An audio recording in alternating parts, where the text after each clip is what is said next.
नमस्कार दोस्तों, मैं सीमा डेमन मेरे इस YouTube चैनल में आपका बहुत बहुत स्वागत करती हूँ। आप शादी करने जा रहे हैं तो सबसे पहला कार्य आपका यही होता है कि आप कुंडली मिलान करवाते हैं। हम लोकल एस्ट्रोलॉजर के पास जाते हैं, पंडित जी के पास जाते हैं।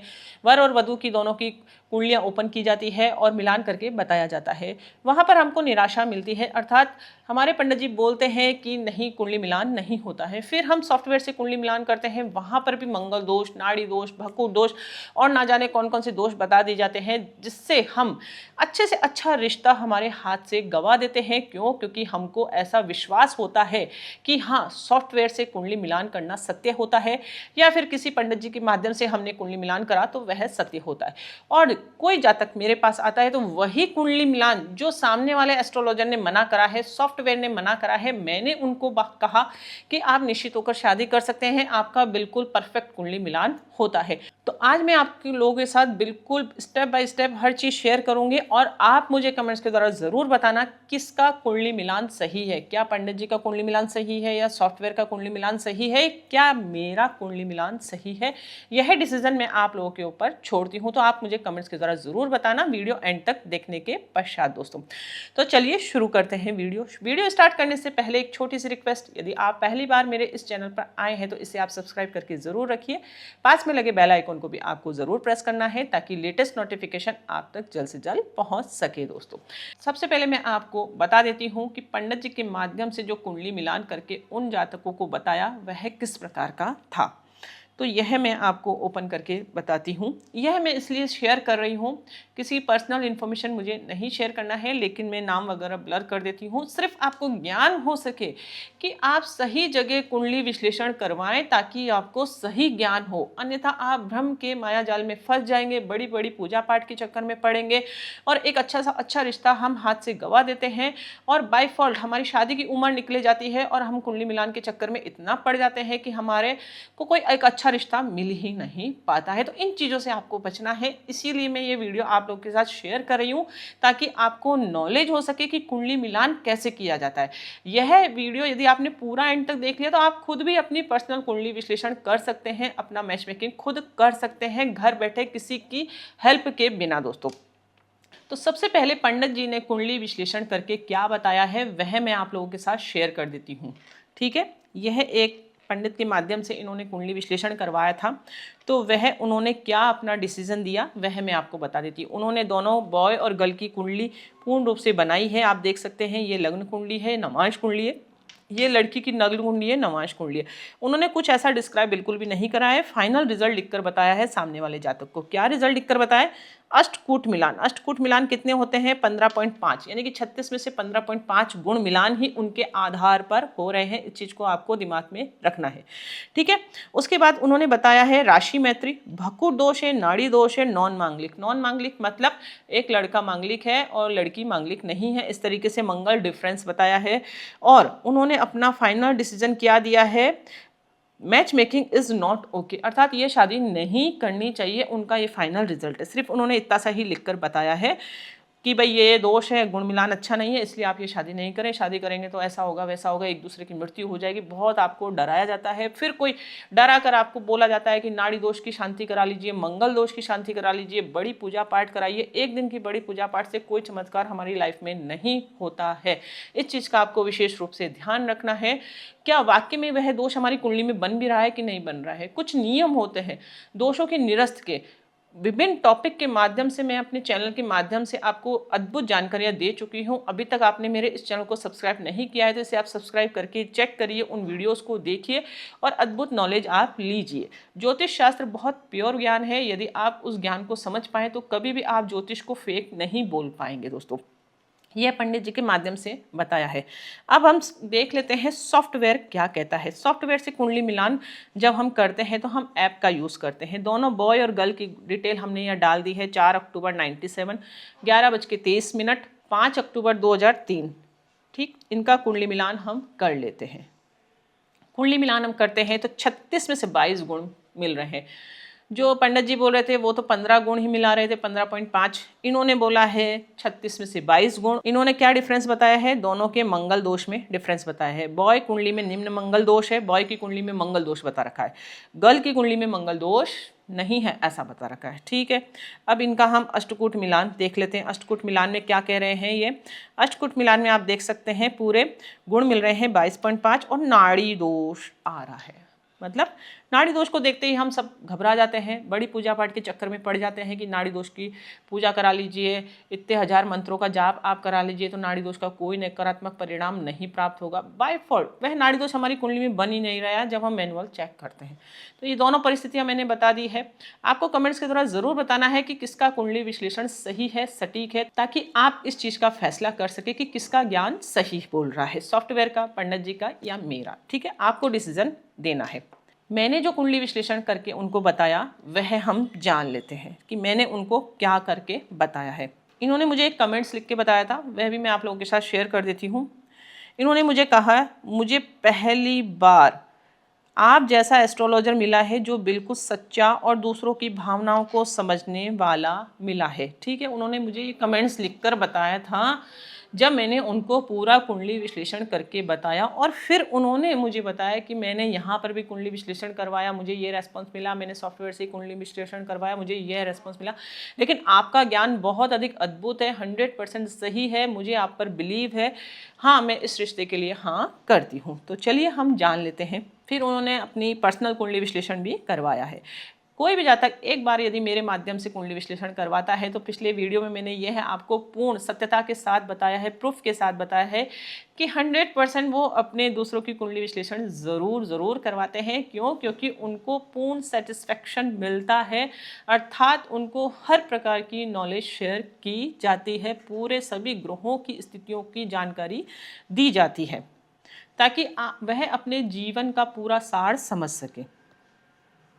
यह कुंडली मिलान करके मैंने उनको बताया था। ठीक है, तो ये पूरा कुंडली मिलान करके मैं बताती हूँ, पूरा निर्णय निकाल कर बताती हूँ। पूरे गुण मिलान कितने बता रही हूँ मैं? 36 में से 30.5 गुण मिल रहे हैं और इस कुंडली मिलान को मैंने सही बताया है। लेकिन आपको डिसीजन देना है कि यह सही है कि नहीं है। जनता जनार्दन है, इसीलिए मैं आप लोगों के साथ बार बार इस चीज़ पर फोर्स कर रही हूँ कि आपको कमेंट्स के द्वारा ज़रूर बताना है। ठीक है, ये बॉय और गर्ल की कुंडली आप देख सकते हैं 4/10/97 11:23 AM वही डेट ऑफ बर्थ है। कभी आपको लगे कि भाई ये डेट ऑफ बर्थ मैंने अलग फीड कर दी हो आपको दिखाने के लिए, इसलिए। ठीक है, वही धनु लग्न की कुंडली बन रही है, यहाँ पर भी धनु लग्न की कुंडली बन रही है। ठीक है, हम चेक कर लेते हैं। सबसे पहले हम देखते हैं कुंडली में मंगल दोष है कि नहीं है। तो मंगल की स्थिति को आपको अपनी कुंडली में देखना है। तो हम देख लेते हैं बॉय की कुंडली में मंगल यहाँ पर 12वें भाव में स्थित है। तो सबसे पहली नज़र में ही हम देख लेते हैं कि मंगल दोष बता दिया जाता है जैसा कि सॉफ्टवेयर ने बताया है। लेकिन पिछला वीडियो मैंने आपको बताया था मंगल दोष निरस्त हो जाता है। मंगल दोष निरस्त के नियम होते हैं। क्या नियम होते हैं कि मंगल यदि स्वयं राशि में है, यदि शुक्र के साथ युति है तो मंगल दोष का कोई नकारात्मक प्रभाव नहीं होता है। लेकिन फिर भी छोटे से मंगल के उपाय आप कर लोगे तो कोई बड़ी पूजा पाठ के चक्कर में आपको बिल्कुल नहीं पड़ना है। आप नॉन मांगलिक लड़की से भी शादी कर सकते हैं, इसीलिए मैंने इनको नॉन मांगलिक लड़की से शादी करने के लिए हाँ कहा है। क्यों? क्योंकि मंगल दोष इनकी कुंडली में ना के बराबर है, उसका कोई नकारात्मक प्रभाव जीवन में नहीं पड़ेगा। गर्ल की कुंडली में मंगल की स्थिति हम देख लेते हैं। मंगल यहाँ पर 3रे भाव में स्थित है तो मंगल दोष गर्ल की कुंडली में नेचुरल नहीं है। बॉय मांगलिक है लेकिन नियम अप्लाई करते हैं तो मंगल दोष ना के बराबर होता है। कोई बड़ी पूजा पाठ हमको नहीं कराना है, हम नॉन मांगलिक लड़की से भी शादी कर सकते हैं। फर्स्ट पॉइंट हमारा क्लियर हो गया। अब हमको सुखी वैवाहिक जीवन के लिए 7th हाउस का अच्छा होना बहुत अधिक जरूरी है। आप मेरे पिछले यदि कई वीडियो देख चुके हैं तो अब तक तो आपको ये चीजें रट चुकी होगी कि बार बार मैं आप लोगों को यही चीजें समझाती हूँ। क्यों? क्योंकि अगर आपका बेसिक क्लियर है एस्ट्रोलॉजी में तो 100% आप पूर्ण विश्लेषण कर सकते हैं। तो 7th हाउस क्या है? हमारा बुध ग्रह। तो बुध की स्थिति हमको देखना है, उसकी पोजीशन अच्छी होनी चाहिए, वह अस्त का नहीं होना चाहिए, नीच का नहीं होना चाहिए, या फिर 6-8-12 में स्थित नहीं होना चाहिए, या फिर पाप ग्रहों की श्रेणी में या पाप कत्री योग नहीं बनाना चाहिए। नमाज में उसकी कुंडली स्थिति अच्छी होनी चाहिए और भाव चलित कुंडली में भी उसकी स्थिति अच्छी होनी चाहिए। ये सारे नियम मैंने आपको बता दिए, शॉर्ट वे में बिल्कुल बता दिए है। भाव चलित कुंडली में क्या होता है? ग्रह यदि हमको बाय फॉल्ट यहाँ पर दिख रहा है, सपोज करो बुध यहाँ पर दिख रहा है, भाव चलित कुंडली में अगर वो यहाँ पर मूव करके 6ठे भाव में स्थित हो गया तो वो नेगेटिव माना जाता है। इसलिए लग्न कुंडली के आधार पर पूर्ण विश्लेषण करना संभव नहीं है। सभी कुंडलियों को अपने आंखों मतलब मद्देनजर निकालते हुए सामने वाले को आपको एक लाइन में डिस्क्राइब करना है ताकि वो कंफ्यूज नहीं हो। इस तरीके से विश्लेषण आपको बिल्कुल सरलता से करना है ताकि सामने वाले को पूर्ण रूप से सेटिस्फेक्शन मिल सके। तो मैं जो कुंडली मिलान करके देती हूँ उसमें केवल लग्न कुंडली बनाती हूँ, लेकिन जो पूरी डीप स्टडी है, डीप नॉलेज है, मैं खुद करके उसको उनको फाइनल रिजल्ट बताती हूँ कि हाँ वाकई में बुध की स्थिति क्या है, अर्थात 7th हाउस की स्थिति अच्छी है, गुड है, बैड है या मीडियम है। ठीक है, तो इनके स्थिति हम देख लेते हैं। बुध यहाँ पर भद्र पंच महापुरुष राजयोग बना रहा है क्योंकि 6 नंबर राशि में बुध उच्च हो जाता है, केंद्र है, केंद्र भाव का मालिक है, तो एक अच्छी गुड पोजीशन है 7th हाउस की, अर्थात वैवाहिक जीवन में ना के बराबर इनके दोष उत्पन्न है, अर्थात वैवाहिक जीवन इनका अच्छा जाएगा। इनकी पर्सनल कुंडली ये बोल रही है। ठीक है, अब हम लड़की कुंडली में देख लेते हैं। लड़की कुंडली में हम देख लेते हैं वापस से बुध ग्रह ही बनता है। बुध की पोजीशन हम देख लेते हैं यहाँ पर कैसी है, अच्छी है। अब इसका डिग्री और ये सब भी देखना है, वह यहाँ लिखना संभव नहीं है, सिर्फ मोटा मोटा मैं यहाँ बता रही हूँ। जब आप डीप स्टडी करते हैं तो हर चीज़ को आपको देखना ज़रूरी है। ठीक है, 7th हाउस हमने देख लिया। उसके बाद हमको देखना है चंद्र राशि। चंद्र राशि मतलब दोनों के विचार कितने मिलेंगे। चंद्र राशि का मित्र होना, मैत्री गुण होना बहुत अधिक ज़रूरी है। मैत्री मतलब दोनों के विचार आपस में मिलेंगे तो झगड़े होने के योग बहुत कम बन जाएंगे, क्योंकि जब हम शादी करते हैं तो 2 जातकों का आपस में मिलन होता है और 2 आत्माओं का मिलन होता है। यदि दोनों की विचारधारा एक जैसी रहेगी, कंपैटिबिलिटी एक जैसी रहेगी, तो ना के बराबर झगड़े होंगे, क्योंकि एक ही छत के नीचे 2 विपरीत स्वभाव के जातक एक अधिक समय तक नहीं रह सकते हैं। अब हम चंद्र राशि देख लेते हैं। चंद्र राशि यहाँ पर हम देख लेते हैं, चंद्रमा 7 नंबर राशि में है तो तुला राशि इसकी बनती है। और यहाँ पर हम देख लेते हैं गल की चंद्र राशि 2 नंबर लिखा है तो वृषभ राशि बनती है। तो तुला राशि का राशि स्वामी शुक्र होता है और वृषभ राशि का राशि स्वामी यहाँ पर भी शुक्र होता है, दोनों ही शुक्र बन गए तो बहुत अच्छी स्थिति बनती है, अर्थात दोनों की चंद्र राशि मित्र है। ओके, ये भी टॉपिक क्लियर हो गया। उसके बाद हमको देखना है कारक ग्रह। कारक ग्रह मतलब शुक्र की पोजीशन और गुरु की पोजीशन। शुक्र यानी कि बॉय की कुंडली में पत्नी कैसी होगी, पत्नी को कोई हानि तो नहीं होगी, कोई विधवा और विदुर योग तो नहीं है, तो गुरु और शुक्र की स्थिति देखकर ही हम यह चेक करते हैं। तो बॉय की कुंडली में शुक्र हम देख सकते हैं 12वें हाउस में स्थित है, लेकिन कोई घबराने की जरूरत नहीं है, उससे थोड़ा सा अच्छा नहीं माना जाता है। लेकिन 12वां हाउस जो होता है शुक्र के लिए वैसे भी कारक भाव माना जाता है, तो कोई नेगेटिव प्रभाव नहीं मिलेगा। और शुक्र हम यहाँ चेक कर सकते हैं विपरीत राजयोग की श्रेणी में भी आ रहा है। गुरु यहाँ पर आप देख सकते हैं नीच राशि में स्थित है, तो गुरु के उपाय यदि जातक कर लेता है तो उसको शुक्र और मंगल से कोई डरने की जरूरत नहीं है, कोई नकारात्मक परिणाम नहीं मिलेगा। इसलिए कुंडली में हर एक चीज़ को देखना ज़रूरी है। ऐसा नहीं है कि शादी के लिए हम गुरु को अवॉइड कर सकते हैं, शुक्र को अवॉइड कर सकते हैं, मंगल को अवॉइड कर सकते हैं, 7th हाउस को अवॉइड कर सकते हैं, नहीं, सब कुछ को देखना ज़रूरी है। तो शुक्र का अच्छा होना ज़रूरी है, उसके लिए उपाय संभव है, उपाय किए जा सकते हैं। ऐसा नहीं कि हम उनको रिश्ते के लिए जस्ट मना कर दिया, क्योंकि ऐसा नहीं हो सकता है कि सारे ही पॉइंट मिले, ऐसा कभी भी संभव नहीं है ना। ऐसा अगर हम ढूंढेंगे तो कभी कोई किसी से शादी ही नहीं कर पाएगा। ऑल ओवर यदि कुंडली मिलान होता है, 1-2 उपाय यदि हम कर सकते हैं तो संभव है, तो ज़रूर करके हम उस रिश्ते के लिए हाँ कर सकते हैं। ऐसा नहीं कि हमको रिजेक्शन कर दें। हाँ, बिल्कुल ही कुंडली मिलान नहीं होता है भाई, बहुत ज़्यादा नेगेटिव स्थिति है, चंद्र राशि भी नहीं मिल रहा है, भक्कुर दोष है, नाड़ी दोष है, मंगल दोष भी है, 7th हाउस की स्थिति भी अच्छी नहीं है, कि सारे पॉइंट ही नहीं मिल रहे, तब मना किया जाता है। लेकिन ऑल ओवर अगर कुंडली मिलान step by step okay point आ रहा है, कोई एक नेगेटिव पॉइंट भी मिलता है, तो उपाय संभव है, इसलिए परेशान नहीं होना है। ठीक है, अब गल की कुंडली में हम गुरु की स्थिति देख लेते हैं। गुरु यहाँ पर भाग्य भाव में बैठा है, जो कि बहुत अच्छी स्ट्रॉन्ग पोजीशन बनाता है। लग्न भाव का स्वामी है, भाग्य भाव में बैठा है, तो भाग्यशाली जातक को बनाता है। और जिस भी से ये शादी करेंगे तो उनका भाग्य उदय भी होगा। क्यों? क्योंकि गुरु इनकी कुंडली में अच्छी पोजीशन पर है, जो कि पति का कारक बन गया, अर्थात पति का भाग्य उदय हो जाएगा लड़की के माध्यम से। कई बार हम देखते हैं ना कि किसी की शादी होती है तो जब लड़की घर में आती है तो उनके तरक्की होना शुरू हो जाती है, तो इसी तरीके से वह देखा जाता है कि भाग्यशाली है कि नहीं है। तो भाग्य इनका बहुत अच्छा है। अब हम आते हैं नाड़ी दोष और भक्कुर दोष के ऊपर। ठीक है, अब दोनों की चंद्र राशि इनकी मित्र है। ठीक है, हम यहाँ देख सकते हैं, तो भक्कुर दोष मेरे पिछला वीडियो बना हुआ है भक्कुर दोष पर। भक्कुर दोष कब लगता है, कब निरस्त होता है, उसको आप डिटेल में देख लेना, यहाँ पर पूरा नियम में नहीं समझा सकती हूँ। तो दोनों की चंद्र राशि मित्र है, इसलिए भक्कुर दोष नहीं लगेगा। और अब बात आती है नाड़ी दोष। नाड़ी दोष मतलब दोनों की चंद्र राशि भी सेम होना चाहिए, नक्षत्र भी सेम होना चाहिए और चरण भी सेम होना चाहिए, तब नाड़ी दोष लगता है।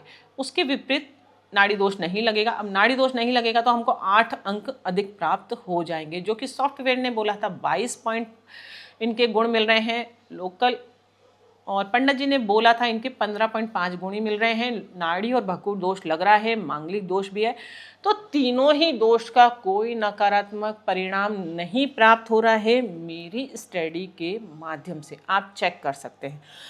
तो हम देख सकते हैं इनका कुंडली मिलान अच्छा है, परफेक्ट है। इनको इस रिश्ते के लिए हाँ करनी चाहिए। मेरे अनुसार इनको कोई भी ऐसा दिक्कत नहीं है कि ये विवाह के लिए मना करे। गुरु के उपाय बॉय कर ले। और गल की कुंडली में आप बोलेंगे कि शनिदेव है, लेकिन शनिदेव यहाँ कुंडली में अच्छे ही है क्योंकि वह धन भाव के मालिक है, अच्छी पोजीशन पर है, तो कोई ऐसा परेशान होने की ज़रूरत नहीं है।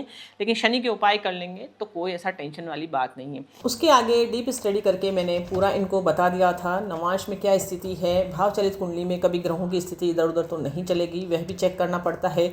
और दशा आपकी एट प्रेजेंट में क्या चल रही है, कभी नेगेटिव दशा तो नहीं चल रही है। कई बार ऐसा होता है पूर्ण कुंडली मिलान होता है लेकिन दशा अच्छी नहीं होती है, फेवरेबल नहीं है। महादशा यदि नेगेटिव चल रही है तो फिर दिक्कत वाली बात होती है। तो ये पूरा स्टडी आगे के लिए बताई जाती है, पूरा देख कर सब कुछ। तो अब आप मुझे कमेंट्स के ज़रा ज़रूर आपको बताना है कि ये क्या यह डिसीजन मेरा सही है या पंडित जी का डिसीजन सही है या सॉफ्टवेयर की कुंडली मिलान सही है। तो वीडियो आपको कैसा लगा आप मुझे कमेंट्स के द्वारा ज़रूर बताना है, और मैंने जो आपसे पूछा है वह भी ज़रूर बताना है। वीडियो अच्छा लगे तो ज़्यादा से ज़्यादा इसे शेयर करना है, आपको लाइक ज़रूर करना है ताकि अधिक से अधिक ये लोगों तक पहुंच सके दोस्तों। और ज्योतिष से रिलेटेड महत्वपूर्ण जानकारियाँ यदि आप प्राप्त करना चाहते हैं तो मेरे इस चैनल को ज़रूर आप सब्सक्राइब करके ज़रूर रखिए। तो मिलते हैं हम नेक्स्ट वीडियो में इंटरेस्टिंग टॉपिक के साथ। तब तक के लिए thank you and bye bye.